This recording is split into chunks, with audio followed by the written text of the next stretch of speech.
Peace. Peace. Peace. So we're streaming, I believe.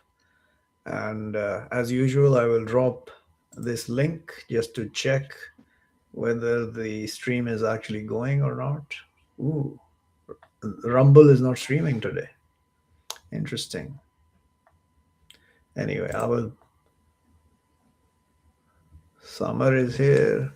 I will post this so whoever, like I've said before, wants to join in the conversation, and if they think they have the ability to argue with me about what I say about this Quran, or they want to discuss what's in the Quran, which would be better. Because if you're going to argue with me about what's written in the Quran, you will lose. That's a guarantee. It's guaranteed, or your money back. You can put up a wager as well, yeah. They can come in, but like nobody has the guts. They only have the guts to write nonsensical comments or state uh, ad hominem, as they say, attacks without any knowledge. I don't like the word ad hominem attacks. We all attack like that. It's not They like slander you. no, no. We all of us do that, right? We this is ad hominem attack. Everybody says he's a crazy one. He's moron. We all do that. So why are you telling someone you don't want you to call you in one way or the other uh, the wrong that they think you are, and you call them the wrong that think you are, that they are, that you think. I mean, it's all ad hominem. I mean, if you look at the statements of the Quran, it's a direct attack on us. The man is a rejecter clear. I mean, that's an ad hominem attack if you ask me. Yeah. So, in any Yeah. case, so today we will talk about, for the first little while, a bit of wisdom which is given to us in chapter 17. So, let me bring this up and then we will see what it's about. So, here God is talking about the, not God, this is God telling his messenger to tell the messenger what he should be concerned about. So we start from uh, sign number 22 in chapter 17, which is titled The Journey. So here the Spirit speaks to the messenger. This, from 22 onwards, this is being spoken to the messenger. And of course, if there is others, I will tell you. If I don't tell you, it is the messenger who is being spoken to by the Spirit directly to me in this generation. I was the first one chosen to understand this book in this generation. So, what does he tell me? Don't you make with the God other, but you will be said blamed, forsaken. So now, when you tell me that the messengers are all pure, can do no wrong, why would the Spirit be telling me this? Because I can't do it, or because I can do it and I shouldn't and must not. You can figure it out for yourself. And decided your Lord, surely don't you serve except to him. And with the two parents, goodness. That's a command. This is the Spirit telling me, the messenger. Of course, it applies to the rest as well in most cases here. All of this wisdom applies to everybody, but here he's teaching that one messenger who is going to become a messenger or is a messenger, and then he will deliver this wisdom and truth to the rest, who will then call him crazy. So, don't you serve except to God. How can you serve other than God? And how can you serve not other than God? And this is a loaded question, and the only way to answer it is to serve God is to do what He's telling you, God. And that means you do what His messengers are telling you. That's how you serve God. By not serving God or other than God, if you want to serve other than God, then you can do what everybody else is saying, other than God and his messengers. This is the only way to explain it. Otherwise, it will not stand. The argument will not stand. and with the two parents, goodness. So that doesn't need explanation. Of what they surely reach with you the old age, one of them or both of them. But don't you say to them both, Fie, and don't you let them both flow, and say to them both sayings, Honor. So now this is telling you, as a man and as a messenger, that if your parents get to old age with you, don't say fie to them, and don't let them flow, meaning don't kick them out, and say to them both sayings, honored. Now this is obviously there's an exception to this, faith. In the case of Abraham, he left them. He said fie to his father and his people, all of them, and he left them. So obviously this does not apply in the case of faith. This applies in the case of that you must take care of your parents when they're old and incapable, and don't push them out, and say to them sayings honored, and lower to them both wing of the humility from the mercy, and say, Lord, mercy them both like what they took care of me small. So this is what I mean. You really can't do much for them, right? They're dying. And all you can say to God is, mercy them like what they took care of me small. So now, what is the mercy? You go figure it out yourself. The mercy is what is good for you. And in some cases, death is better than living in this world. Your Lord knows what within you, with what in your souls. So he knows. And now he's talking to all of us here, by the way. Now he switches from the one messenger or one person to all of us. Your Lord knows with what in your souls, if you be righteous, but surely he is to the turners forgiving. So now, how are you going to be righteous? Yeah, that's a problem, because nobody understands that what we believe or what we think or what we desire is not righteous. What the books of God say is righteous is righteous. Other than that, you can argue about what is right or wrong. What is written in this book right is the righteous. What is written in this book wrong is wrongdoing, wicked.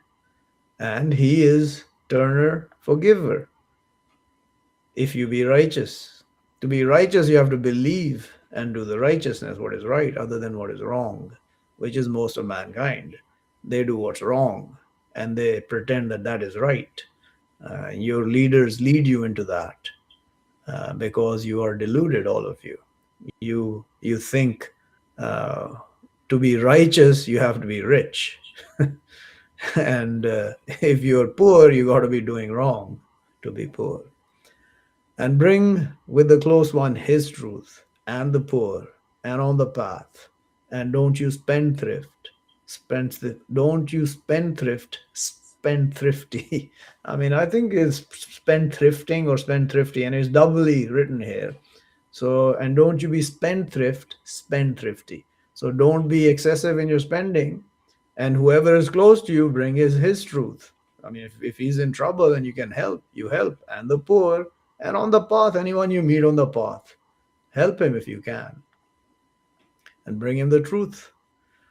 Surely the spendthrifts, they are brothers of the Satans. And is the Satan to his Lord a rejecter? So the excessive spenders are brothers of the Satans. So look upon the earth and look upon yourselves, and are you spendthrifts? Are you miserly? Or are you balanced between that? So for sure, those who are excessive in spending or beyond the norm, whatever is the norm, right? I mean, if you have $1 billion, then spending 100 million is not really spendthrifting, right? You have to understand your own situation.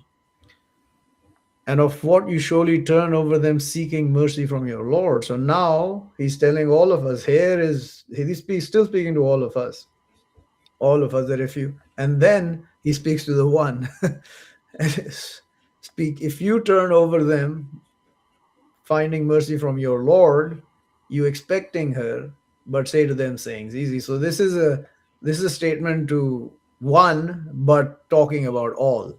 So, And of what you surely turn over them seeking mercy from your Lord. Why would you turn over the parents or your parents? Because you can't see eye to eye with them.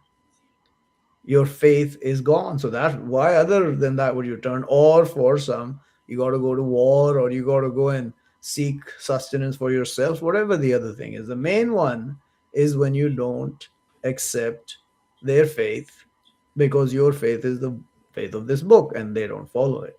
That's one of the main reasons. And you expecting that mercy, her is the mercy. But say to them sayings easy. Even after that, you should say to them sayings easy, for whatever reason you turn away from them. But in the case of faith, that's not applicable. Because in the case of faith, you call them fie to their faces. You tell them you're going to hell if you know what is the truth. And of course, everybody thinks they know the truth, right? And don't you make your hands tied to your neck, and don't you extend them both, all the extending, but you said blamed, woeful. So what does this mean? Like, this is basically saying don't be a miserly, like, without spending a cent, which you have seen many on the earth, right? I mean, if you look at the people on the earth, they're either spendthrifts or they're absolute misers. And God says, I mean, the Spirit tells us, and this is the to the messenger here again specifically, that don't you make your hands tied to your neck, so you don't be like, like, you're suffocating yourself and not spending anything. And don't you extend them all extending, that you be sitting blamed woeful, because then you'll be without any wealth, and then you'll be complaining about not having wealth. There you don't want to lose any wealth. So this is, both these sides are extremes where God tells his Spirit to tell us not to do that. Surely your Lord, he extends the sustenance to one he wishes, and he measures. So, I mean, you don't control your sustenance, by the way. If you think that, you're deluded. You have no understanding. Surely he is with his servants, aware, watching. And don't you kill your children, fearing shortage. Us, we sustain them and to you. Surely killing them is a fault great. So now you can apply this to people who have abortions, by the way, because the child is alive after the third month of pregnancy.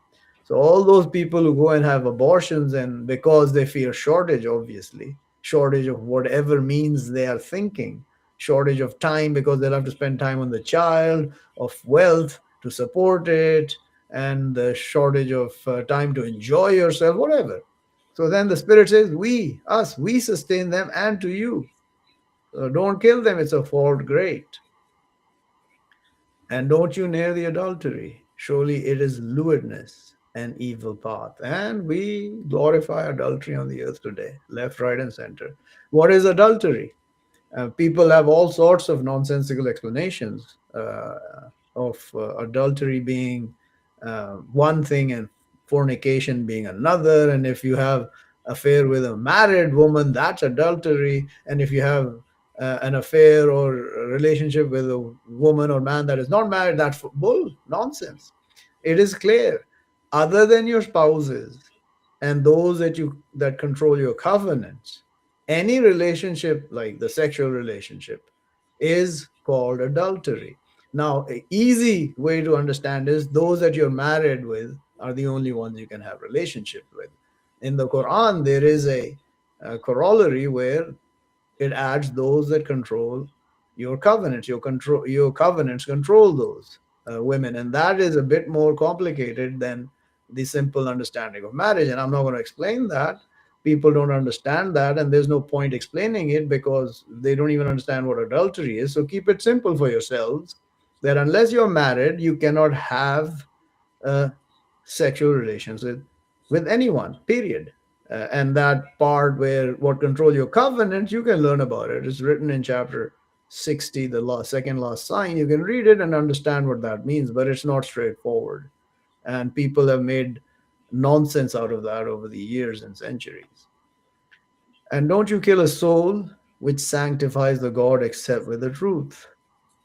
So now, when people say don't kill, obviously that's nonsense.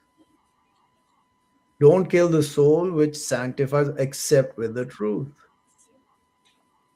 So what does that mean? What is the truth? I mean, if someone kills, then he's liable to be killed. If someone wars in the earth, he's liable to be killed. If there is war in the earth, people are going to get killed. I mean, why is there war in the earth? For righteous reasons. Not today. There's no righteous reasons there's a Yeah. war on the earth today. It's all based on lies. The closest righteous war that I see on the earth today is the one going on in Ukraine. That is a righteous war. One side is right, the other side is wrong. And for those who want to understand which is right and wrong, you have to understand this book. And I'm not going to explain it, which is right and why. And one killed wrongly, but have we made to his inheritor authority? But not he trespass in the killing. Surely he is helped. So now, one who is killed wrongly, his inheritor has authority to kill. Okay, do you understand this? This is the truth. The explanation is given right afterwards. So, if you're the inheritor of the one killed, you have the right to take revenge. There is no judge or justice or law on the earth that man creates, which is all garbage, that can stop you. And if you get there, of course, you have to verify whether you can't just accuse people and go kill them like these morons do all over the earth. They just accuse people and then they take a gun and to the head and they shoot. You have to verify. You have to be 100% sure. And when you are, and you know who did it or the people that did it, you go and take revenge. You have every right to do that. Nobody can stop you. No police, no military, nobody. If you can do it, you have all the right in the heavens and the earth under God's command to do it. And if you forgive, that's up to you as well. And don't you near wealth of the orphan, except with which hair better, till he reaches his strength, and complete with the promise. Surely the promise is questioned. So what do they do with the orphans? I don't have to explain. Especially in the Middle East and I don't know about Far East, but the Middle East and these areas, the orphans are treated like animals. Worse, at least in the West, the orphans are taken care of today, so they are far better than those. Not that I'm saying they're better in faith or anything. I'm just saying in this particular aspect of orphans, they take care of the orphans here.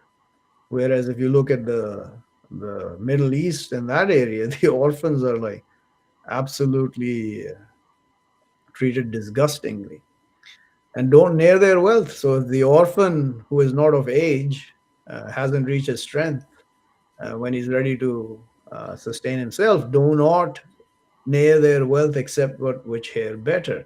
So don't steal it, don't mix it with yours, don't take it away, don't spend it other than what is better for the orphan. And the promise, it will be questioned. So when you give your word and don't think that when you say, I promise I will do this, that's for sure. But when you say to someone that I will do this, that is akin to a promise. Of course, it's not as stringent, but that will be questioned as well when we go around telling people, oh, I'll do this for you or I'll do that for you. And then you're just doing it to basically pander to the guy or just make him happy, and you have no intention of doing it. There are reasons why you may not be able to complete your promise, because we can promise many things, but we're incapable, not because we didn't intend it, but we overestimated our ability. So, obviously, in that case, you can ask forgiveness of the one you promised and pay penance for your wrongdoing, and complete the weight when you weigh, balance with the justice, the constant. Now, here mankind fails left, right, and center, especially your banks, your governments, your leaders, those who steal your wealth in terms of taxing you without any right, then taking that tax and spending it on themselves. Go on and on and on. When they weigh to you, they will short, and when they get weight from you, they will complete and have a little extra transaction fee on top of that. That better and good explanation. I think I already did that. And don't you consult what not to you with it knowledge. I guess we are all good at that. Yeah, we never think about what we have no knowledge about, right? We only think about what we have knowledge about. Surely the hearing and the sight and the intellect, all those are over him to be questioned. So anything you hear, anything you see, and what you think about, they are going to be questioned by him that day. So stay away from what you don't understand. I mean, it's not, you will think about what you don't understand, but when you get to a point where it's causing agony, move on to something else. And don't you walk in the earth proudly. Surely you, not you break the earth, and not you reach the mountain's tallness. So don't walk as if you own the earth and then you go that you own the mountains and everything. No, walk humbly on the earth. You are nothing over the earth. The earth is far greater than you. The mountains are far greater than you, even though you can bring down some mountains. But how many mountains have you brought down so far? All that is it evil with your Lord hated. So this is the wisdom, yeah? This is all the wisdom that you really need that I've just read in these 15, 20 odd signs. That from what inspires to you your Lord from the wisdom. I mean, the amount of wisdom in this from 22 down here is unimaginable for you people. These who denigrate this book, they call it false, they diss it, they say it's made up by man. You have no understanding, all of you. This book will destroy you one day. When it is put in front of you and God shows you what it said, and you never read it, and you never pondered about it, and you never thought about it, nor you understood it, nor you comprehended it, and then you will go to hell. And don't you make with the God other, but you will be thrown in hell, blamed, rejected. Understand this. Yeah, it started with that and it ends with this, telling the messenger again, don't you make with the God other, but you will be thrown in hell, blamed, rejected. Any partnering with God, any making God with God, any other God. I mean, these Christians who run around talking about Jesus is God, Jesus came and as flesh, God in flesh. Oh, shut up. Go to hell with your nonsense. Our Father in heaven. Really? What a bunch of fools. They will go to hell. They have this book in front of them which absolutely repudiates their most fundamental faith. And thus they call this book a lie because it goes against their most fundamental faith. Just like with these morons, the creeps that call themselves Muslims and say God and Muhammad, they are going to hell as well in the same manner. They just don't say it openly that Muhammad is God, but they treat him better than God. They treat him higher than God. Because everybody's mocking God, they'll do nothing against that. You try and mock Muhammad, they'll kill you. I wonder which one is God for them. I wonder, and then I wonder some more. I don't know. You tell me. Okay, I think that's good enough. Yes. So much knowledge, and if we would all apply this to our lives, it would be better for Yeah, us. sure. Yeah. Try and apply that to your lives because your lives are full of nonsense, and that nonsense is geared for you to fall towards what God tells you not to do. All of this life is geared towards that, without a doubt. And also, just to add that in chapter 22, it says, right, from the mankind, those they dispute in God, they follow every Satan Yeah. turn, reject. I don't know, turned or rejected. I'm not sure how Turned. it goes. Yeah. Turned. Yeah. So yeah, that's what So, they yeah. do. They I follow think their souls and they create God. So you have to understand. Don't call a God other than God. Yeah. Don't call from God other than God or God other. Don't call it. How can you do that? One is by rejecting God and making yourself God. That's the most clear way everybody does it. They reject the existence of God and they make themselves God. I mean, just the fact that you reject there's a God makes you God intrinsically to yourself. And then the others are those who say there's a God and they make others God with him or themselves God with him. Co-creators. We are co-creators. Really? You've created nothing. You will never create anything. Look, but we create all this stuff. Sure you do. Sure you do. All of it you create. Nobody creates but you, right? It's not like God created the earth and the heaven and then created you in her, and then you take all the stuff around you and create things and make yourself God. Okay. You created it, surely. Surely and absolutely you created this whole heaven and the earth. It was done by you all. We thought it, we think, and we manifest. These are the spiritualists. We think something hard, and then it becomes real. Wow, I'm God. I'm a And then cook. they think something hard, they push it, and then the potty comes out. Yeah, exactly. And then they will say that we are the manifestation of our thoughts. Hmm. And we decided to be alive. And then God made himself into infinite different entities and made himself forget that he's God. So we have forgotten that we are gods, and God has forgotten us as well. Yeah. What a They, bunch they, of nonsense. they wish to enslave God for themselves. I mean, Yeah. nobody is No. enslaved uh, except by their own thoughts and by God. So that's all that's happening, and everybody is Yeah. enslaved by their thoughts, by their belief, by their Yeah. ideology. And the only one who is not enslaved is God. Everyone else is enslaved. There is no other way.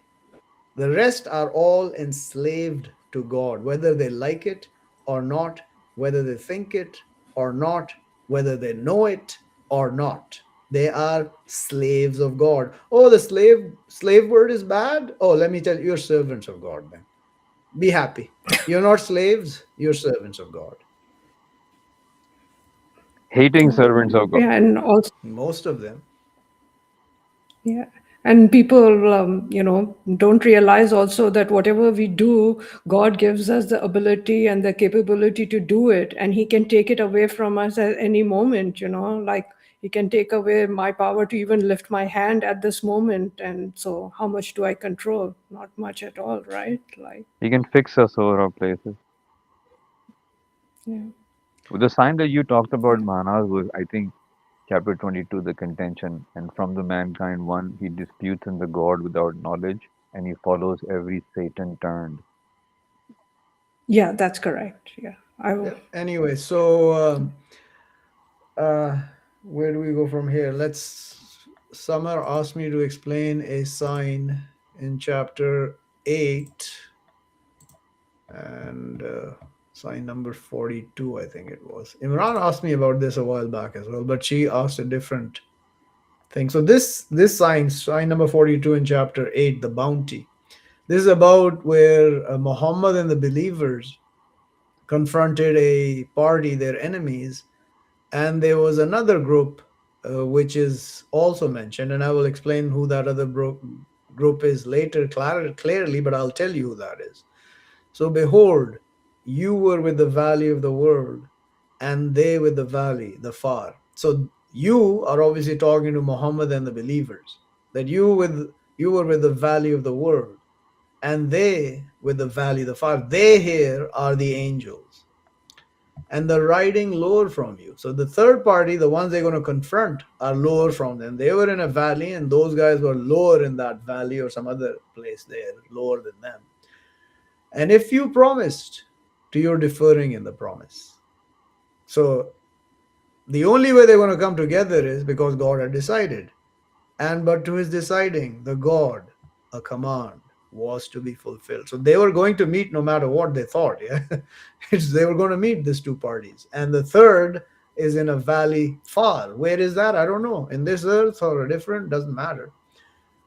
To his destroying one destroyed over clarity, and his giving life one who lived over clarity. And surely the God to be listening, knowledgeable. So now here, the meaning of destroyed over clarity is the one God wanted to destroy that day or kill, whatever. Destroy means killed, yeah, annihilated.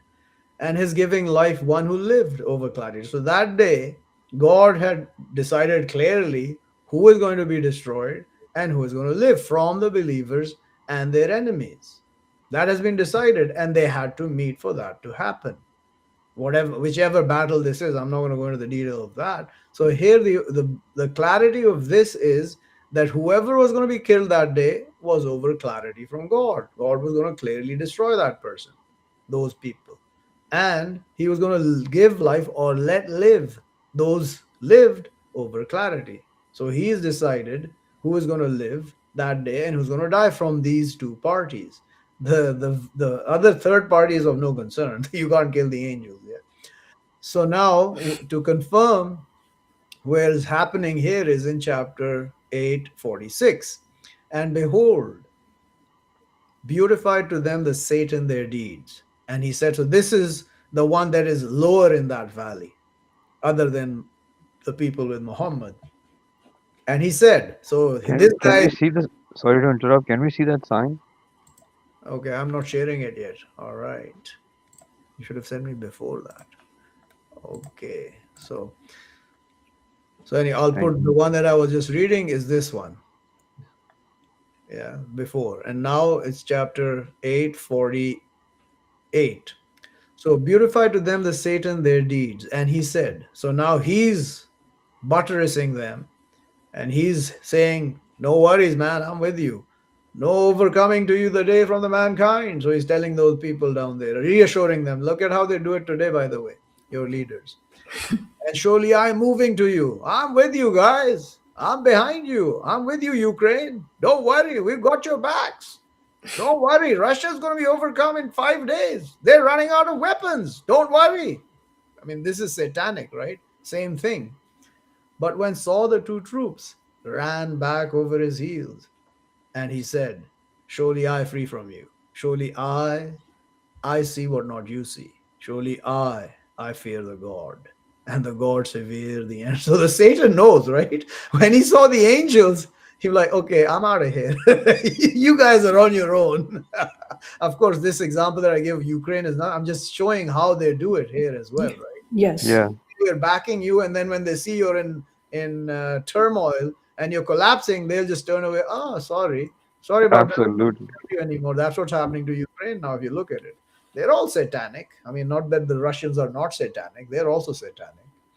So this is the confirmation that Satan was with those that was against Muhammad and the believers, and he saw them as like, yeah, oh yeah, we're going to overcome them, whatever the numbers were, we don't know. But he told his group that, hey, no overcoming from the mankind to you. Yeah, from the mankind. Listen to the word, huh? The mankind. He hadn't seen the angels yet. Then, oh, okay, I'm out of here. You guys are on your own, and God is severe the end. That's how it ends. You don't understand that one man can destroy all of you. One man. I'll give you the example of Moses. There were two men, right? One man with a stick. Yeah, he came with a stick, Moses, yeah, and he destroyed all the others that were against him. He didn't. I'm just giving you an example, right? That's how it happens. God could have given him the power to use that stick to destroy everyone, correct? Which Yes. actually happened in the end, but by the command of God. Moses didn't have the authority to do it. He just had the authority to do whatever God let him and whatever he inspired him to do. When it changed into serpents and ate all of the magic related garbage that the magicians were doing, that were Pharaoh's party, yeah? And then they turned against Pharaoh, those magicians. So all this stuff is all clearly written in this book, how it happens. We just have to look at and comprehend the fact that the reality and power is not in this world.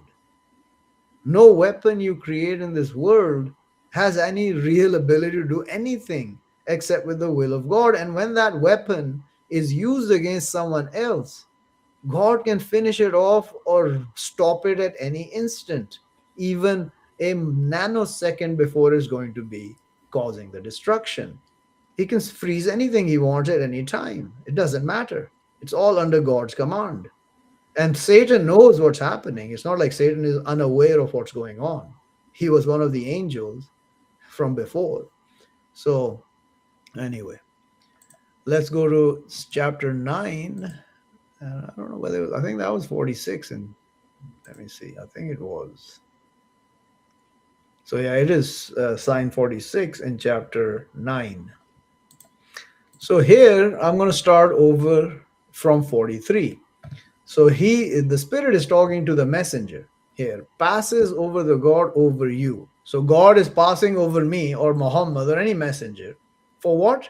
Why you called to them till he made clear to you those truthful and you knew the falsifier. So, this is the question. He's been interrogated by the Spirit. Why did you call to them? Till God made clear to you who are the truthful and you knew the falsifier. So this is kind of a backslap telling the messenger, don't go running after them. So now he explains, the Spirit now explains to the messenger, not they excuse you, those they believing with the God in the day, the later, so God in the hereafter, that they struggle with their wealth and their souls. They will not excuse you as a messenger. They will not excuse me. If they believe God and they believe the hereafter, they will struggle with their wealth and their souls in the path of God, not my path. And the God knowledgeable with the pious. Surely what they excuse you, those not they believe with the God and the day the later, and doubt their heart. So understand that. Apply to all of yourselves, by the way. But they, in their doubt, they're turning back and forth. That's all they do. They doubt. How can one man know? How can one man know all this knowledge? How can one man know the unseen like we have no understanding? Yeah, keep thinking that and try and comprehend. And if they intended the exit to their preparing to it, preparation, and but hated the God they're coming out, so made them lag, and was said, sit with the sitters. So God knew these people, right? And they're all with Muhammad and they're doubting and they don't really believe with God. So and if they want intended to go out, they would have prepared, right? How do you prepare? By strengthening yourself physically, mentally, your faith, and whatever sustenance you can handle. But God hated their coming out, so made them lag and was at sit with the sitters. So they were inspired by God to sit with the sitters. That's how he made them lag. Right? This is how it works with God. He will make you do things that you have no understanding why you're doing and how it's happening, and you will be doing it.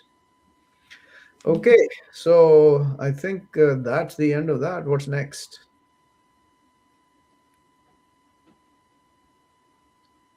I we could talk about we were talking the other day about chapter 5, sign number 5, and how the people of the book are allowed, and you were telling me that there must be at least Muslims. Okay, right.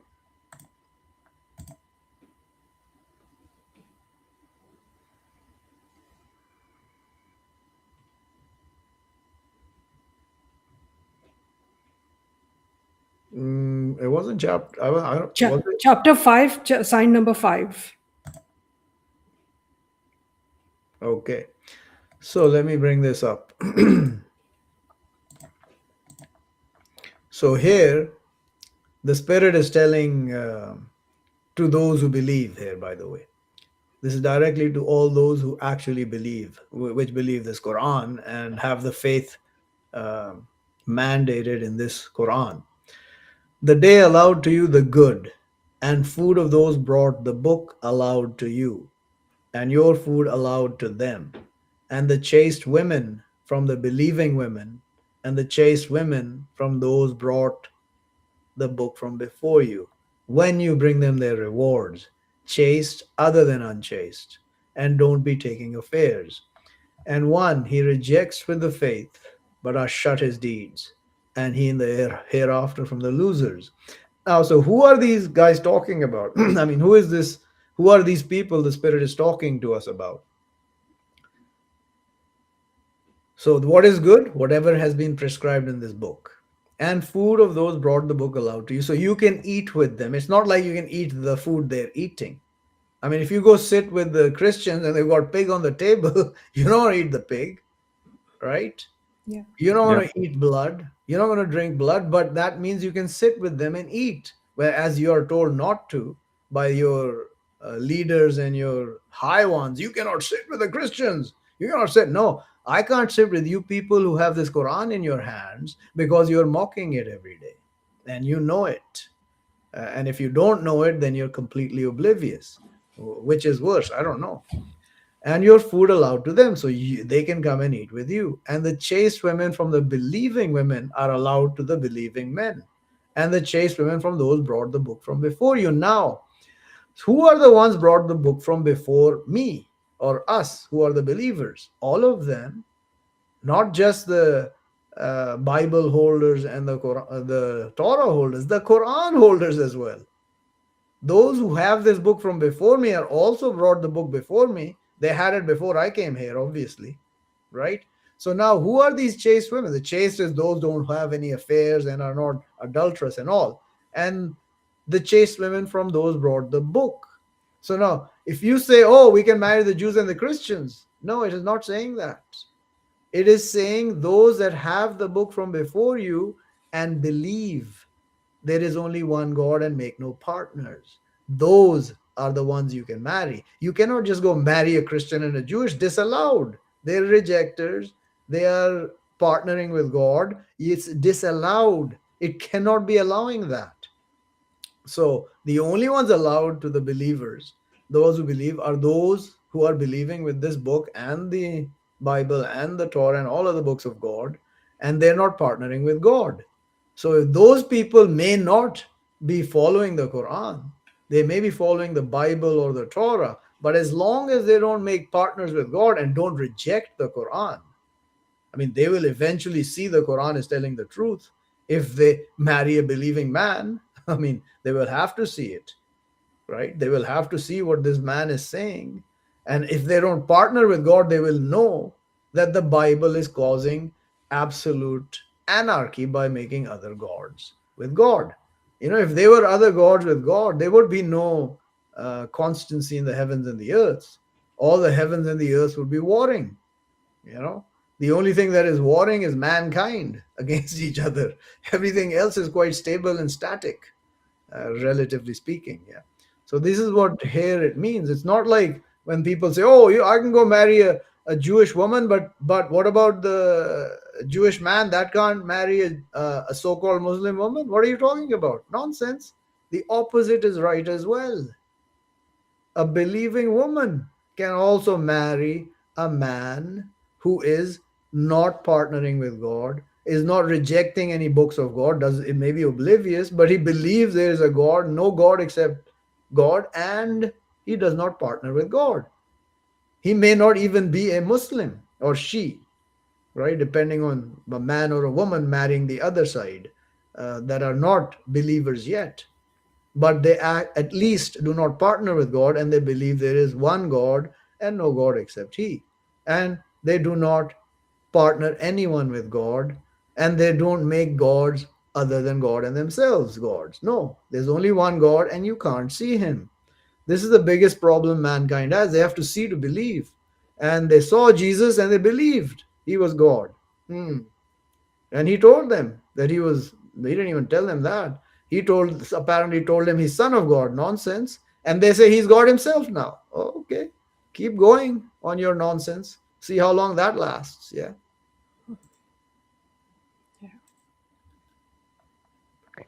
Yeah, I met a Christian yesterday, a day before yesterday, and he was saying that he was reminding me. He said that he's turning to one God, but I said, what made you think all these things? He said, I was reading the Bible, and before they were trying to crucify him, he was praying to God, Jesus. So how can he be God? So even in the Bible, The there are proof. Bible has a lot of contradictions in it. Absolutely. Go ahead.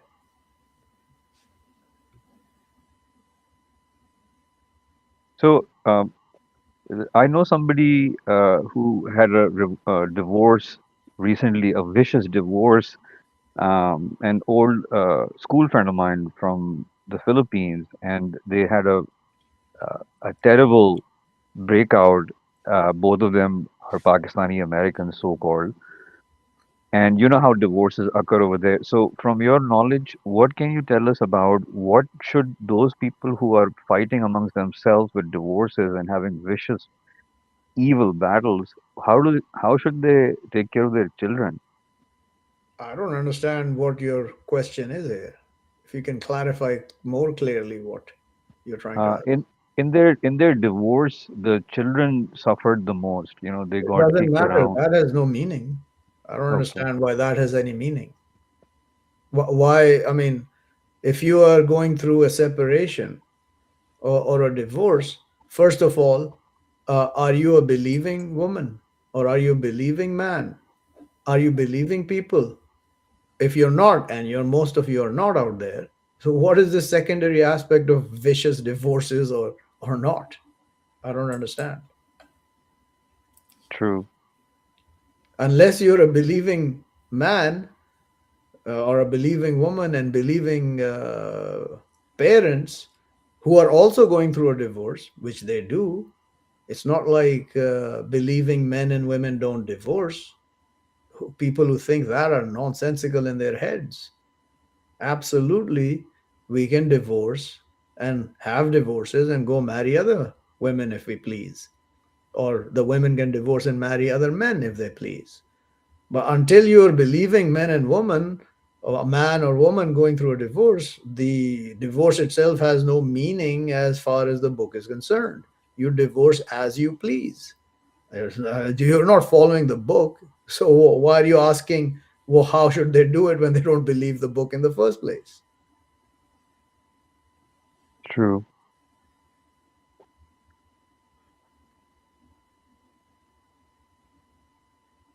Also, last week, before my mic got cut off and I didn't know how to fix it, I wanted you to talk to us about the story of Jonah in chapter 10. It's sign 98. So one sign of that. Yes.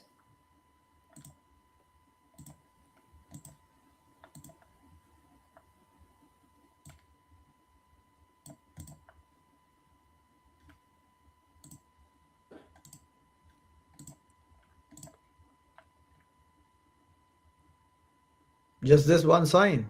98, I said. Yeah. Yeah, Is it? yeah. This so it says, and if wish your Lord to be believing those in the earth. Oh no, this one. No. But why not she was a city she believed, but benefited her her faith, except people of Jonah. So this is a question from the Spirit, right? The Spirit is asking us that why was there not a city when she believed? Why didn't it benefit her faith except people of Jonah? When they believed, we cleansed over them punishment, the humiliating in the life of the world, and we sustained them to a while. So why didn't it benefit them, the rest, except people of Jonah? This is the question, right? Yeah. So why? Because the only time they believe is when the punishment of God comes. And it's not going to benefit you when that punishment comes or the command of God comes. It will not benefit you. You can take it to the bank, you can cash that check, you can buy your cars. It's not going to happen. All right. So you can believe as much as you want. When the command of God comes or when his punishment arrives, your faith is not going to benefit you at all, except people of Jonah. Why was it? Because Jonah screwed up. Okay? That's why they benefited. Because Jonah ran away from God's command. He rejected God. And the whole story is in the Bible and the Quran. And the fish ate him. And then he cried for God knows how long. I wasn't there. I mean, I wouldn't be able to survive 5 minutes in there, yeah, in the stomach of the fish.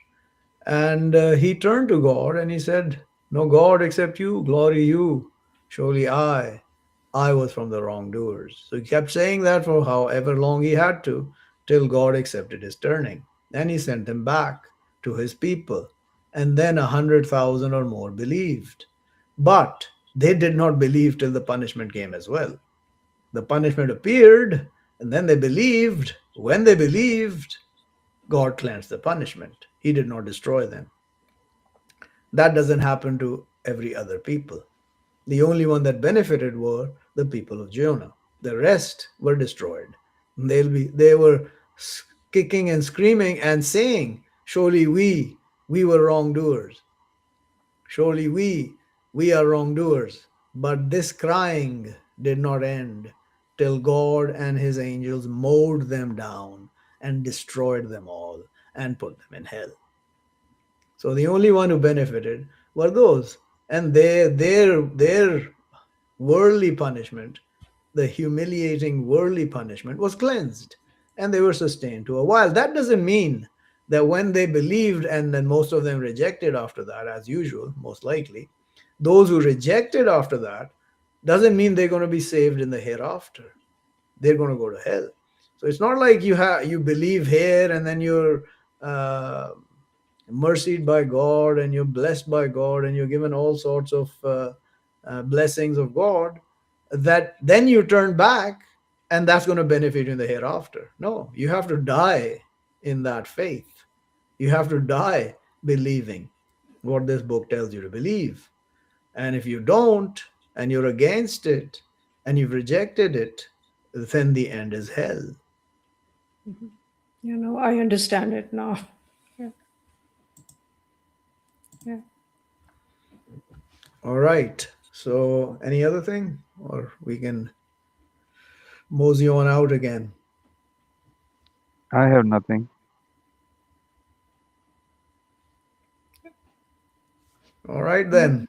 Next week, if wishes the Lord, 1 p.m. New York time, Saturday. Salam.